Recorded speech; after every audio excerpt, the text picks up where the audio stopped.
Hi, this is Shari Miller, and today I'm going to show you how to create an all black background in an image in one way in Lightroom. So here you've got just a simple blade of grass with some water droplets on it, and I want to see what it would look like with a black background. And the way I start this is I go down to, now I first get into my develop mode, which is D on Lightroom. And I'm going to move down to, on the right hand side, where you get into the effects category right here. And it says post crop vignetting, style, highlight priority. There are other options there, but today we're going to stay with the highlight priority. And what this does is if you go to the amount here, if you go to the left hand side and move that down, it creates a black vignette around the image there. If you go to the right and push it up, if you go to the right and push it up, it'll create the white one, and you can play with the different strengths and size of that. What's also nice too is that then you can experiment a little bit with the other options there, like the midpoint can change. You can make it just very small in the center, or you can have it a larger opening in the middle. The roundness factor, you go there, if you go left, it'll take it just to almost like a black border or frame around the image. Take it clear over to the other side, and it turns it more round in the center. The feathering is also what I play with. You can have it very, very sharp if you're looking for a dramatic type of a look or a specific kind of a style with your image, or it can feather out. And so today I'm going to reset all those by double clicking on the edges there. So I get back to where I started.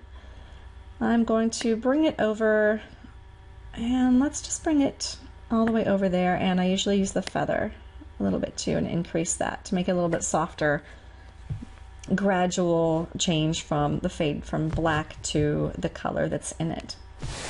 All right, now this did a pretty good job of creating that black around the edges, but I still want more of the stark black background. And so this is when I'm going to go back up to the top, and in this area where you've got the crop tool and crop overlay, spot removal, and so on, go over to the adjustment brush and click on that. All right, now the adjustment brush, of course, can be increased and decreased in size. You'll see that the circle is right there. Using the left hand bracket key, you can decrease the size. Using the right bracket key, it will increase. And let's go to about that size right there. By double clicking on the effect over in that area below the adjustment brush, double clicking, it resets all of these back to 0, and that's where I want to start. Also notice I've got auto mask down here clicked.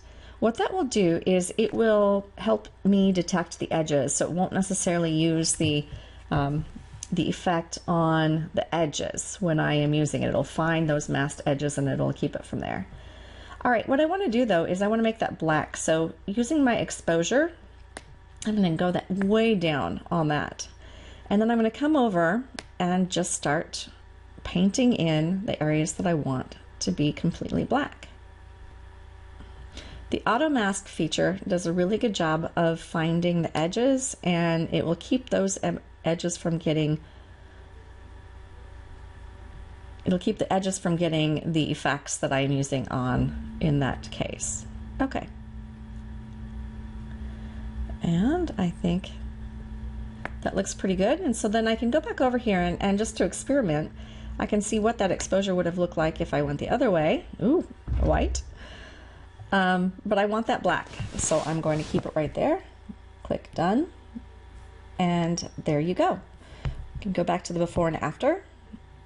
You can see I've got the color, the browns, brown colors in there, and the contrast is nice, but I would like it just to hop out a little bit more. And so over on the after side, after using the vignetting and also the adjustment brush, I've got the black background that I was looking for. Thanks a lot. Hope this helps. Bye.